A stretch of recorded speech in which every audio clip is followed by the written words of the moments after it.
बाकी आदि का वेट करें तो आपके आने के बाद ही बाकी तस्वीर शुरू होगी। मेरे पास सबसे बहुत से चेहरे इसमें नए हैं, एडम चिकित्सा भी अभी तक्षशिला निकेतन कॉलेज, जहां है advance nursery teacher training, yoga teacher training and early childhood care and education, recognised from MSME and organisation under ministry of MSME। तो आज ही आइए तक्षशिला निकेतन कॉलेज और करिए अपने सपने पूरे एट सिंह भूमि कॉलोनी, जनाना रोड, लोहागल, अजमेर। आप तमाम लोगों को मालूम है हज़रत ख्वाजा मोइनुद्दीन चिश्ती रहमतुल्लाह अलैह के सालाना उर्स शुरू होने जा रहे हैं। 814वां उर्स मनाया जाएगा। उसके इंतजामात को लेके हमारे कलेक्टर साहब की अध्यक्षता में आज मीटिंग रखी गई थी। तमाम संबंधित विभागों को बुलाया गया।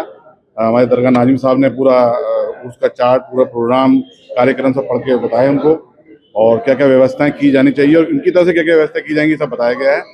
और कलेक्टर साहब ने सबको निर्देशित किया कि समय रहते हुए तमाम इंतजाम किए जाएँ और ज़ायरीन को अच्छी अच्छी सुविधा कैसे प्रदान की जाए, क्योंकि इस बार उर्स जो आ रहे हैं वो छुट्टियों का दौर भी रहेगा, सर्दियों का दौर भी रहेगा, तो इंतजाम ज़्यादा करने पड़ेंगे ताकि ज़ायरीन को परेशानी ना हो। और आधिकारिक तौर पे जो दरगाह नाजिम साहब हैं, हमारे दरगाह के एडमिनिस्ट्रेटर हैं, उनकी तरफ से आधिकारिक कार्यक्रम भी जारी कर दिया गया है उर्स का। उसके अनुसार जो है 15 और 16 दिसंबर को जो चांद दिखने के अनुसार है कि झंडे की एक रस्म होती है यहाँ पर, जो औपचारिक रस्म होती है वो होगी। और चांद की जो 29 तारीख होगी जमातुस्सानी की, उस दिन अगर वो लगभग पड़ती है 19 और 20 दिसंबर को, अगर 19 तारीख को चांद दिख जाता है तो 19 तारीख से 20 दिसंबर को चांद दिखता है तो 20 तारीख से वहाँ पर शादियाने बजाए जाएंगे। चांद का ऐलान होगा, हिलाल कमेटी चांद का ऐलान करेगी, दरगाह से शादियाना बजाकर चांद का ऐलान होगा। और उसी रात से जिस दिन चांद दिखेगा, चांद रात से ही दरगाह की धार्मिक रस्में, पारंपरिक रस्में जो है वो शुरुआत हो जाएगी, जिसमें मुख्य तौर पर दरगाह के अंदर महफिल खाने में आधिकारिक जो महफिल की जाती है, सज्जादा नशीन साहब की सदारत में वो महफिल होगी। और 19 तारीख से अगर चांद दिखेगा 19 तारीख से पहली महफिल होगी, या 20 तारीख को दिसंबर को चांद दिखेगा 20 तारीख को पहली महफिल होगी। ये महफिल का दस्तूर 6 दिन तक जारी रहेगा, छठी शब तक। और महफिल के दौरान ही पहली शब से लेकर छठी शब तक साहिब सज्जादा नशीन किबला दीवान साहिब ज़ैनुल आबिदीन साहब मज़ार अक़दस को अपने दस्ते मुबारक से गुस्ल देने के लिए जाएंगे। ये गुस्ल की रस्म भी 1 तारीख से चांद रात से लेकर छठी शब तक जारी रहेगी, 6 गुस्ल होंगे। उसके अलावा छठी के दिन, छठी इस बार शायद 26 दिसंबर को पढ़ने का है।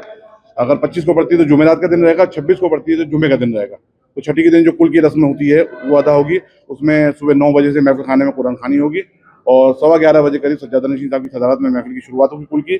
और महफिल की अंतिम जो कुल की रस्म होगी उस वक्त सज्जादा नशीन साहब को खिलत पेश किया जाएगा दरगाह कमेटी की तरफ से, और सज्जादा नशीन साहब कुल की रस्म अदा करने के लिए आसान नशीन में तशरीफ ले जाएंगे जन्नत दरवाजे होते हुए।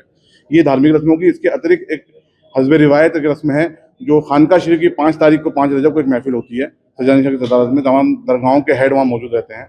वो महफिल होगी बाद नमाज ज़ोहर, जो असर की नमाज तक जारी रहेगी। उस महफिल के बाद में सज्जादा नशीन साहब मुल्क की आवाम के नाम, मुल्क के नाम अपना पैगाम जारी करते हैं हस्ब दस्तूर।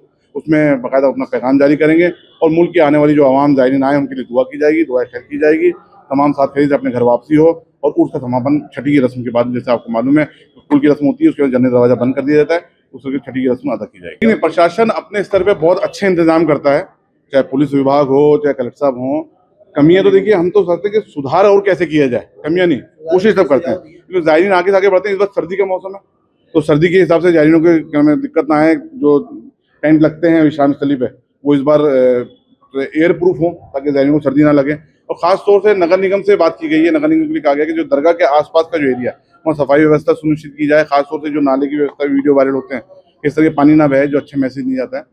सबने सहयोग किए के लिए बाकायदा उम्मीद है कि सबसे सहयोग मिलेगा, अच्छे से अच्छे इंतजाम होंगे। हमारे दरगाह नाज़िम साहब बहुत अच्छे इंतजाम कर रहे हैं, आगे भी करते रहेंगे, पुलिस प्रशासन भी कर रहा है। सुझाव देने का काम है सबका, सबने सुझाव दिए हैं, लेकिन हम आने वाले ज़ायरीन की सुविधा को प्रायोरिटी दें कि उनको अच्छी से अच्छी सुविधा कैसे न, किस मुसीबत से वो लोग कितनी दूर से यहाँ आते हैं और यहाँ आने के बाद में दर्शन के लिए 4-4 घंटे लाइन में लगे रहते हैं, तो अच्छी से दर्शन हो, स्मूथ ज़ियारत हो, उनकी जो आस्था है उसको किसी प्रकार से ठेस ना पहुँचे और उनको अच्छी सुविधा हम प्रदान कर सकें अजमेर वासी, और वो यहाँ से जाएँ तो यहाँ से अच्छा पैगाम लेके जाएँ। आज 814वां जो उर्स 2025 है उसके लिए जो बड़ी संख्या में ज़ायरीन आते हैं और जो व्यवस्थाएं हमें करनी होती हैं, हर विभाग को जो कार्य हर साल करने होते हैं, और जो ज़ायरीन की बढ़ती संख्या को देखकर जो अन्य जो व्यवस्थाएं करनी है, उसी के लिए आज बैठक रखी गई कि पूरा जो उर्स मेला है वो पूरे शांतिपूर्ण तरीके से संपन्न हो। उसके लिए जो जो व्यवस्थाएं करनी है और गत साल के या पहले के जो एक्सपीरियंस है उसके बेसिस पर क्या इम्प्रूवमेंट करना है, ताकि जो अधिक संख्या में ज़ायरीन आते हैं उनके लिए पूरी व्यवस्थाएं हो सके। उसी के क्रम में जो आज ये बैठक रखी गई और कुछ लोगों ने अपने सुझाव भी दिए कि हम किस तरह से और इसको बेहतर कर सकते हैं। जैसे CCTV कैमराज जो हैं उनकी संख्या बढ़ाई जाए ताकि जो क्राउड कंट्रोल है वो हो सके, इसका पूरा एक सेंट्रलाइज मॉनिटरिंग हो सके। किस प्रकार से जो हम एक्सेस एंट्री और एग्जिट रखते हैं उसको बेहतर किया जा सकता है ताकि लोगों का कोई इनकन्वीनियंस कम हो। किस प्रकार से व्हीकल्स की एंट्री कहाँ तक करनी है, तो छोटे छोटे जो इश्यूज हैं, जो आपस में कोऑर्डिनेशन के बिंदु हैं, उनको लेकर सभी विभागों के साथ चर्चा की गई है, सभी स्टेक होल्डर के साथ चर्चा की गई है और सुनिश्चित कराया जाएगा कि शांतिपूर्ण तरीके से ये संपन्न